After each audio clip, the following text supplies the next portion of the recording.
What is up, guys? It's Solid Nate, and I'm back again with another Cyberpunk 2077 video. Today in this video, I'm going to be talking about patch 1.5 and what you can expect once you guys get into it.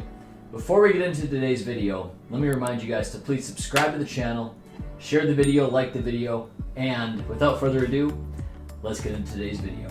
So recently I played Cyberpunk on the PS4 Slim for 4 hours on a live stream. I'll link that video in the upper right hand corner of this video. But I had a lot of people stop in and they were asking me various questions, so I figured now would be a good time to make a video explaining what my thoughts were on the patch and also answer a lot of questions I was getting. So the first question I'll answer is, does the game now work on the PS4 Slim and the PS4 Pro? And the answer is yes. Sony came out with a patch 9.04, and that has fixed the issue that the disc users were getting. It worked all along for people that were playing digitally, but now everybody can play Cyberpunk once again. The only thing I'm aware of is that PC players are unfortunately still having some problems, but I'm thinking we'll be coming back for those guys soon and everyone will be able to play the game again shortly. The next question I'll answer is, does Cyberpunk 2077 work well on the PS4 Slim? Does the PS4 Slim run it well? And the answer to that question is yes, I would say so. I think it runs it pretty well. I said in one of my earlier videos that it's pretty overhyped how people say that the PS4 can't handle this game. It's a very common thing. There's a lot of people that say that. I'd say the haters say that. People love to talk about that, and they like to say, oh, you guys just need to upgrade to a PS5. You guys are the problem, the PS4 users, for example. It's not true. PS4 can run Cyberpunk 2077 pretty well. It's not any worse than any other game on the PS4, pretty much. So, with some exceptions, and I'll talk about those in a little bit. So what are some of the things that changed in the new patch? The first thing that stuck out to me is I was noticing a lot more white blood. Now, I just don't remember there being much white blood at all before this patch, but that's definitely something I noticed a lot. There's just a lot of times let's say you smash a guy's head open, okay, there's going to be just a whole bunch of white where his head used to be. I don't remember that at all. So that's definitely something I've noticed. It's like the people, or the NPCs that are more robotic must have the white blood, because there's still a lot of red blood present too. So I don't really know what's going on there, but I've definitely noticed that. One thing you're going to notice when you start the game up in patch 1.5 is that you will have to reassign all of your perks. Now this is a good and a bad thing, because you can kind of reorganize the way you want your character if you have any regrets on that. You can redo things, you can take that opportunity. But it's kind of a pain because you have to do it. So the hard work you put into thinking about it the first time has been lost. Your equipment, I believe, is pretty much intact, but definitely go over that and assign your best equipment just in case some things got misallocated. I wouldn't be surprised if that might have happened. The other thing you're going to notice is that your weapons, and I can't say about armor, but definitely weapons have gotten a lot weaker. For example, I had this machete that was doing 550 damage. It got nerfed down to about 330. Same with this hammer I had. It was about 500 back down to like 320. So, DPS. But anyways, that's something you're going to notice. However, at the same time though, it seems they've reduced the difficulty. So one of my complaints the first time I was playing this game, I was playing on the patch right before 1.5, which I think is 1.3. I had a lot of problem with the difficulty curve. So for example, in the first city you start out in, I could just kill everything. Nothing was a problem. I could take on 15 enemies at a time pretty much. There was no issue. And whenever I'd move to a new city, these enemies were pretty much way overpowered, especially in the city far to the south. There was a mission where I had to face the Araro Brat, I think the mission was called, in a fist fight. And I could hit this guy probably 3-4 times. It would take off maybe 1% of his health, something like that.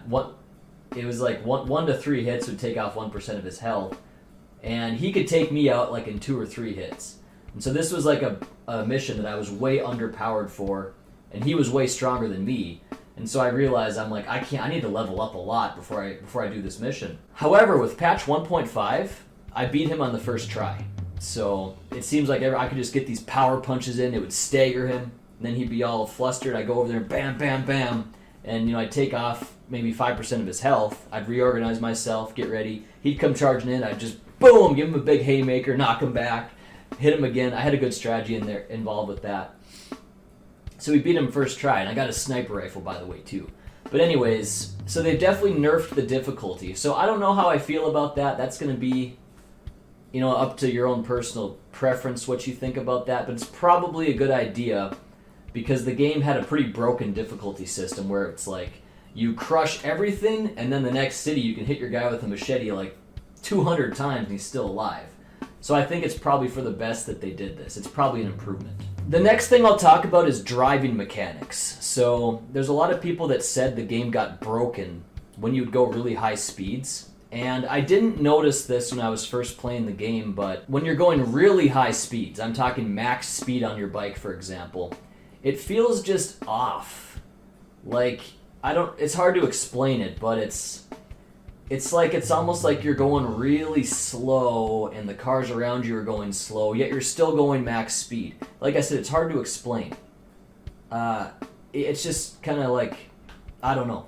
It makes you feel surreal. It makes you feel like there's something weird about it. I don't remember that in the patch before this one, so that's something that you might notice. It's not that disruptive, though, because you're still somehow going a high speed, yet it seems like you're kind of like going in slow motion, So you will notice a weird thing with the driving mechanics. Some of the bonus features in the game. So actually, I never had used the storage option on your vehicles before, but it's pretty neat. So I had Jackie's bike.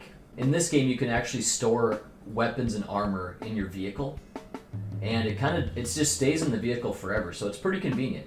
You can do that in your apartments and also in your vehicles. I don't know what the max limitations are for these things, but there's definitely a storage compartment on your vehicles. Really neat.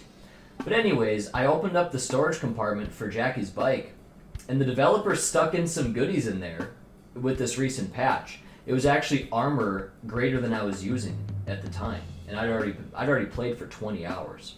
So pretty cool. That's something you have to check out. I think that was part of the DLC, or the patch, I should say. Speaking of the patch and some additions, there's a way to get 4 apartments, extra cars, and also I heard about a melee weapon. I've not actually seen this myself yet, but I'm very curious to see what this melee weapon is, because when I play the game, I do focus on melee.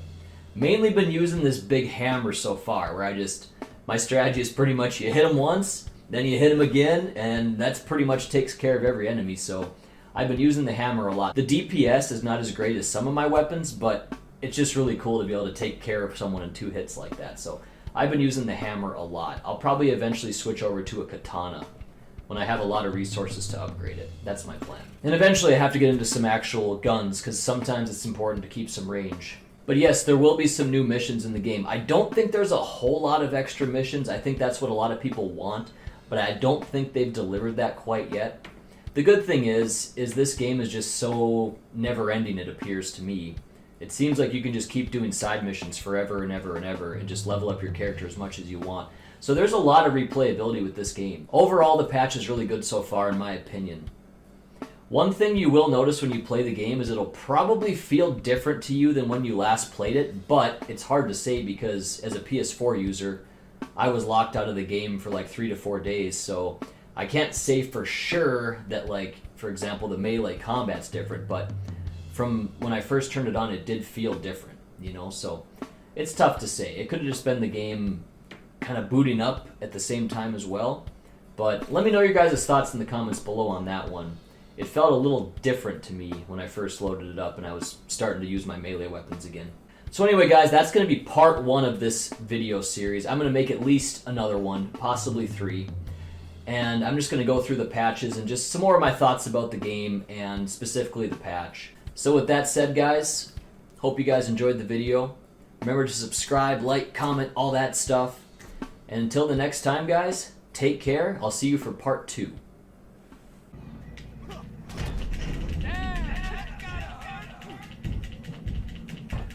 He actually got up.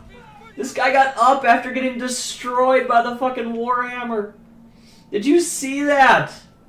This guy got up. He fucking dropped to his face. He dropped to the ground. And then he recovered.